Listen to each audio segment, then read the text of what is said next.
L'esprit d'indépendance des fils a créé le gouffre dans le corps du Christ. L'esprit d'indépendance des fils a créé la zizanie dans le corps du Christ, a créé le désarroi dans le corps du Christ. Un jeune homme se lève, ceci, Dieu m'a appelé, il va créer son ministère. Il prend les fidèles de son père, il prend les instruments de son père, il prend tout ce qui est de son père, c'est-à-dire il prend le temps de bien préparer sa rébellion en inculquant des doctrines aux fidèles. Nous avons vu des jeunes dont leur église ont été détruits comme ça parce qu'ils ont eu à développer l'esprit de l'indépendance. Dieu veut que nous puissions être dépendants de nos pères. Dieu veut que nous puissions être comme lui. Il dit, moi et le Père, nous sommes un. Moi et le Père, dans d'autres versions, nous formons une seule personne. Est-ce que tu formes une seule personne avec ton Père en l'honorant dans la tâche? Plus toi tu sais ton Père, plus les gens vont te servir. Plus tu déshonores ton Père, plus les gens vont te déshonorer. Ce que tu auras semé, c'est ce que tu auras moissonné. Pour éviter tout ça, nouvelle génération. Je te parle à toi qui m'entends, qui fait partie de la nouvelle génération. Nouvelle génération révolue pour changer d'autres choses, pour apporter la révolution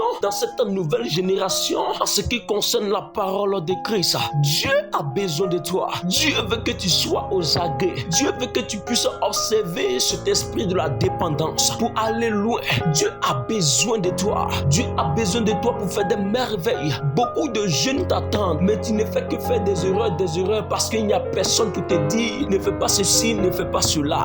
Dieu, à partir de ce soir, à partir de ce matin, j'aimerais prier pour plusieurs personnes qui m'écoutent. Je ne sais pas à quelle rébellion tu as eu à créer, mais je prie afin que le Seigneur vous réconcilie au nom puissant de Jésus-Christ de Nazareth. Je ne sais pas quel conflit tu as eu avec ton Père. Je déclare au nom puissant de Jésus que mon Dieu, le Dieu de mon Père, l'apôtre Kéké, te fasse du bien en te réconciliant avec ton Père. Au nom puissant de Jésus-Christ de Nazareth.